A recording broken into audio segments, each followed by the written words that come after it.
Market में ऐसे कई सारे छोटे छोटे स्टॉक्स अवेलेबल है। 1 रुपए से लेकर के 20 रुपए वाले स्टॉक्स आपको बहुत मिलेंगे मार्केट के अंदर। लेकिन क्या ये स्टॉक्स रिटर्न देना चाहते हैं या नहीं देना चाहते, इसके साइंस आपको कहां से मिलने शुरू होंगे, इसके सभी साइंस आपके सामने ही अवेलेबल होते हैं। जरूरत यह है कि आप रिसर्च किस तरीके से करते हो। अभी इस वीडियो में फाइनेंशियल ईयर 2017 से लेकर के फाइनेंशियल ईयर 26 जो अभी आपका चल रहा है, सारी कंडीशन समझेंगे। क्योंकि किसी भी छोटे स्टॉक को अगर आपको समझना है फ्यूचर उसका, तो उसके लिए उसका पास्ट जानना जरूरी है कि वो इतनी बड़ी गिरावट पर आज की डेट में क्यों है और उसमें इतनी ज्यादा वॉलेटिलिटी क्यों है। अगर आप पास्ट नहीं जान पाओगे तो फ्यूचर तो भैया दूर की बात है, हवाबाजी करते रह जाओगे कि भैया ये इतना हो जाएगा उतना हो जाएगा। सही तरीके से समझना, एंड तक देखना। I am NISM certified, subscribe जरूर कर देना। शुरू करते हैं कुछ अपडेट्स के साथ में। पहले यहां पर एक बार सुन लो लास्ट वीडियो में हमने क्या डिस्कस किया था। अगर आप चाहते हो बड़े टारगेट मिले तो 10.20 पर बेस लेकर के 12.30 तक की पहली रैली देनी पड़ेगी, वरना स्टॉक आपका और बड़ा फॉल दिखाता है, जो कि आपके पुराने रिस्ट्रिक्शन है अराउंड 8.40 के। ठीक है, तो लास्ट वीडियो में हमने डिस्कस किया था कि अगर आप चाहते हो आपको बड़ा ब्रेकआउट मिले, जो 2 रुपए से लेकर के लगभग 20 रुपए तक आपको यहां पर मिला था, वही चीज आप फिर से चाहते हो तो 10-20 आपका एक इंपॉर्टेंट बेस है। और पिछले 3 सेशन से इसी लेवल के पास पीसी ज्वेलर्स चल भी रहा है।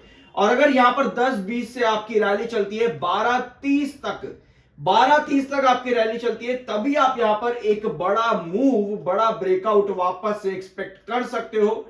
अदरवाइज आपका नेक्स्ट बेस 10-20 के बाद आता है 8.40, और ये कंडीशन हो जाती है अभी आपकी चार्ट पर। लेकिन ये स्टेबिलिटी है क्यों? पहली चीज 10-20 एक इंपॉर्टेंट लेवल है, ठीक है। दूसरी चीज ये है कि टेक्निकल पॉइंट ऑफ व्यू पे आप बुलिश हो। बोथ RSI एंड MFI इस समय बुलिश है, तो ऐसी कंडीशन पर स्टॉक रन नहीं दे रहा, बट कहीं ना कहीं स्टेबिलिटी बनाने की कोशिश कर रहा है और वेट कर रहा है कि कुछ पॉजिटिव न्यूज आए। फॉर एग्जांपल, इस समय कंपनी के प्रमोटर क्या काम कर रहे हैं? कंपनी के प्रमोटर इस समय वारंट कन्वर्जन का काम कर रहे हैं। एक बार ये वारंट कन्वर्जन हो जाता है, फाइनेंशियल ईयर 26 में कंपनी डेट फ्री हो जाती है, तो ये 2 पॉजिटिव साइंस रहेंगे कंपनी के लिए, पीजे ज्वेलर्स के। अपार्ट फ्रॉम दैट, जब कंपनी अपने डेट फ्री की अपडेट्स देगी, उस समय आप होंगे कंपनी के Q4 के टाइम पीरियड के अंदर। Q4, क्योंकि Q2 तो अब तब तक आपका निकल चुका होगा, लेकिन Q4 में आप होंगे, तो वहां सबसे ज्यादा जरूरी रहेगा कि जब ये कंपनी अपने आप को डेट फ्री डिक्लेयर करेगी फाइनेंशियल ईयर 26 से खत्म होने के साथ में, वहां कंपनी क्या स्टेटमेंट प्रोवाइड करती है अपने फर्दर बिजनेस को आगे बढ़ाने के लिए। तो कोई भी कंपनी अपने बिजनेस को रिफ्लेक्ट करेगी, एक बार यहां पर जरूर देखना, ये बहुत इंपॉर्टेंट चीज है। कई लोग बंद पड़ी कंपनी के अंदर जाकर के बैठ जाते हैं और फिर कहते हैं भैया इसका क्या करें। मेरे पास पिछले कल के ही दिन के अंदर टोटल 4 कमेंट आए थे, बंद पड़ी कंपनी के अंदर इन्वेस्टर जाकर के बैठा हुआ है। बंद पड़ी कंपनी में कुछ नहीं कर रही वो कंपनी, प्रमोटर को माल बेच बेच करके जा रही है, और पूछ रहे हैं फिर लोग भैया इसके अंदर क्या करें। क्या करोगे आप जब रिसर्च ही नहीं करके आप काम कर रहे हैं, तो क्या करोगे? और एक कमेंट मेरे पास ये भी था, पता नहीं नाम मुझे कंपनी का याद नहीं है, कमेंट में आपको मिल जाएगा, कल के वीडियोस के अंदर ही आता वो कमेंट कि इस कंपनी के अंदर ये कंपनी कैसी है। मुझे लगा शायद एंट्री लेकर के बंदा बैठा हुआ है। कंपनी बहुत बुरी, छोटा सा स्टॉक है, पेनी स्टॉक था, बहुत बुरी कंपनी, पब्लिक को सब बेच करके बैठे हुए हैं, प्रमोटर बिजनेस चल ही नहीं रहा है। तो मैंने कहा भैया ये दिक्कत है इस कंपनी के अंदर, ऐसी कंपनी से दूर रहा करो। और फिर रिप्लाई आया, शुक्र है मैंने ये लिया नहीं। तो आप रिसर्च ही नहीं कर रहे। मतलब अगर मैं आपको रिप्लाई ही नहीं करता कि भैया कंपनी कैसी है, तो शायद आप जा चुके होते बिना कुछ देखे समझे। तो पहले सही से देखो। अब फाइनेंशियल ईयर 2017 से लेकर के फाइनेंशियल ईयर 26 जो अभी मिड में है, पूरी कहानी समझते हैं कंपनी कैसी है। एंड तक देखना, सब्सक्राइब जरूर कर देना। जैसे कि आप यहां पर देख पा रहे हो कि 2017 में 2017-18 में कंपनी एकदम टॉप पर थी, और फिर कंपनी में बहुत बड़ा डाउनफॉल आया जो कि अभी भी खत्म नहीं हो पा रहा है। ऑल्दो पिछले कुछ क्वार्टर कंपनी ने अच्छे दिए हैं, लेकिन अब हमें चाहिए ग्रोथ। 2017 में कंपनी में ऐसा क्या हुआ कि ये बड़ा फॉल देखने को मिला है। एक बार आप कंपनी के फाइनेंशियल ईयर पर देखो, फाइनेंशियल ईयर 2017 और फाइनेंशियल ईयर 2018, यहां तक कंपनी ने ग्रोथ दिखाया अपने प्रॉफिट्स पर भी और अपने रेवेन्यू पर भी, जिसकी वजह से कंपनी के चार्ट पर भी लगातार एक अच्छा ग्रोथ दिख रहा था। कंपनी बढ़िया काम कर पा रही थी। लेकिन 2018 के फाइनेंशियल ईयर खत्म होते के बाद से ही कंपनी के रेवेन्यू पर बड़ा डिक्लाइन आया। कंपनी का रेवेन्यू 9,610 करोड़ से गिरता गिरता 604 करोड़ तक ड्रॉप हो गया फाइनेंशियल ईयर 2024 में।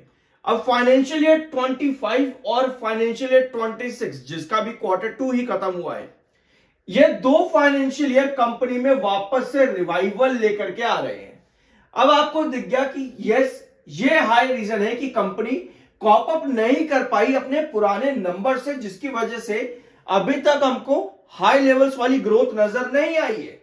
अब कंपनी पिछले दो फाइनेंशियल ईयर से वापस से रिकवरी पर है, तो चार्ट पैटर्न पर भी आपको वो रिकवरी देखने को मिली है रिसेंटली। 2 रुपए से उठ करके लगभग 2 रुपए से उठ करके स्टॉक लगभग 20 रुपए तक चला जाता है। ठीक है, क्यों? क्योंकि दो फाइनेंशियल ईयर कंपनी के अच्छे गए। अब दो फाइनेंशियल ईयर कंपनी के अच्छे गए तो इसके अंदर आप एक बार कंपनी के क्वार्टरली रिजल्ट्स भी देखो, जहां पे कंपनी दिसंबर 2023 में 40 करोड़ के रेवेन्यू पर गिरी। उसके बाद कंपनी ने ये 6-7 क्वार्टर पिछले कुछ जो है वापस से इंप्रूवमेंट दिखाया है, और यही सारा इंप्रूवमेंट इसके चार्ट पर भी दिखा है।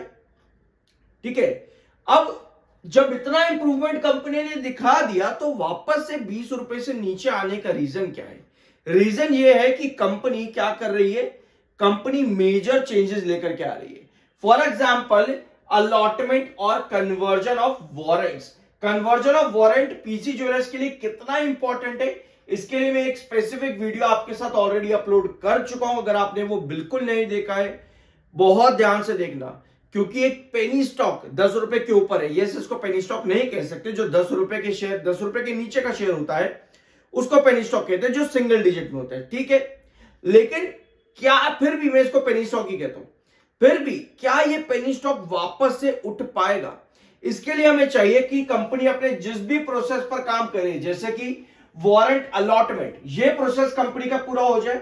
कंपनी ने अपडेट दी थी रिसेंटली कि कंपनी डेट फ्री होने वाली है, कंपनी अपना डेट कम कर रही है। एक बार कंपनी का वो डेट कम हो जाता है, उसके बाद देखना है कि कंपनी किस तरह से आगे काम करेगी।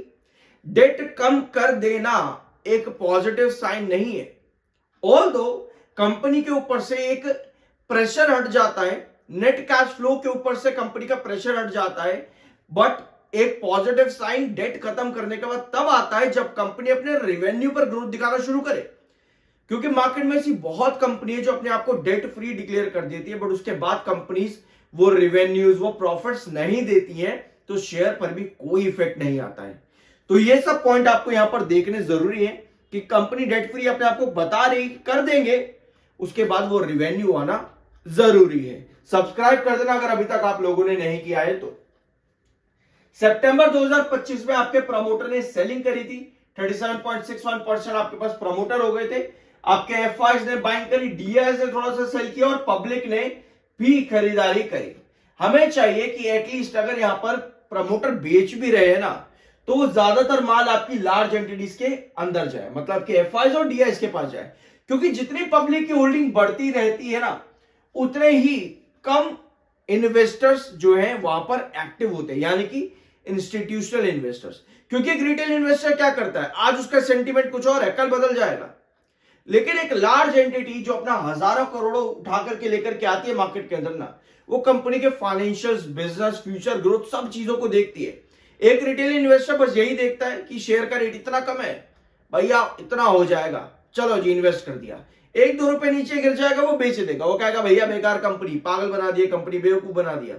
लेकिन एक एफआई, डीआईएस, इंस्टीट्यूशनल इन्वेस्टर, इस तरह के बड़े बड़े जो होते हैं, वो कंपनी का ग्रोथ पहचानते तब इन्वेस्ट करते हैं। तो अगर उनको कंपनी का ग्रोथ नहीं देख पाता है तो वो आपको आते हुए नहीं दिखेंगे, बट धीरे धीरे एंट्री अगर वो करते हैं और कंपनी अपने प्रोस्पेक्ट्स को आगे बढ़ाती है, रेवेन्यू जनरेट कर पाती है, तो आपको यहां पर वो एफआईज और डीआईएस या इंस्टीट्यूशनल इन्वेस्टर्स या फिर म्यूचुअल फंड्स जिन्होंने एंट्री करी है अक्टूबर के महीने में, 6 म्यूचुअल फंड्स ने अक्टूबर में बाइंग करी और एक म्यूचुअल फंड ने अक्टूबर में सेलिंग करी। ओवरऑल जो चेंज आया है म्यूचुअल फंड्स के क्वांटिटीज के अंदर 88,925 क्वांटिटीज का चेंज है। एक बार देख लेते कौन कौन से नाम हमारे पास में, ठीक है। तो एक ही पेज यहां पर अवेलेबल है, सारे डाटा इसी पर ही है। मोतीलाल ओसवाल इन्होंने 1.11% क्वांटिटी खरीदी है। क्वांटिटीज बहुत कम है म्यूचुअल फंड्स की, तो म्यूचुअल फंड्स इतने एक्साइटेड नहीं है अभी यहां पर। तो देखते हैं आगे आने वाले क्वार्टर्स में या मंथ्स में म्यूचुअल फंड्स किस तरह से यहां पर अपना ओपिनियन या फिर अपना इंटरेस्ट दिखाते हैं।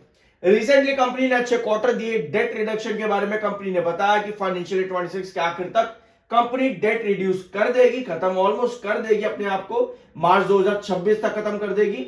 और क्वार्टर 2 में कंपनी ने अपना डेट जो है 23% तक कम किया है, जो कि अच्छी बात है, ठीक है। फंड रेज की बात कंपनी कर रही है, वारंट जो अभी आपने देखा उसके अंदर वो भी है। और शोरूम ऑपरेशन, बिल्कुल ये एक बड़ा कंसर्न कंपनी पर बना था, डी रैट की वजह से कंपनी के ऊपर बड़े इश्यूज पड़े थे, तो ये पॉइंट अब क्लियर है, ऑलमोस्ट यहां पर इतनी दिक्कतें नहीं है। एक्सपेंशन के बारे में कंपनी ने बताया, पीतमपुरा शोरूम, दिल्ली शोरूम और नोएडा का भी और बैंगलोर का भी आएगा एक शोरूम पर कंपनी ने रिसेंटली अपडेट दी थी, वो भी डिस्कस किया मैंने चैनल पर, जरूर चेकआउट कर लेना।